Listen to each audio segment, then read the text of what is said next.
நம்ம நினைச்ச இடத்துக்கு போக முடியாது. ஆனா அதுக்கு ஒரு ட்ரெயின் வரும், அதுக்கு ஒரு நேரம்.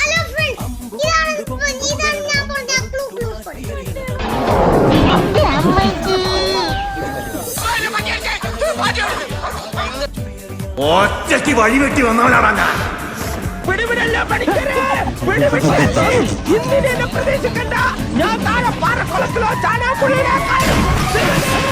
കാവടി തുള്ളിയാണല്ലോ പോണത്. എന്താകും മുരുക.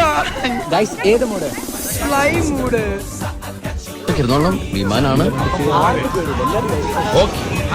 ഇനി നമുക്ക് ഫ്ലൈ പൊക്കി തള്ളി. ഇപ്പൊ എന്താണ് നന്ദനെ പറയാനുള്ളത്? വളരെ നല്ല അഭിപ്രായം. പിന്നെ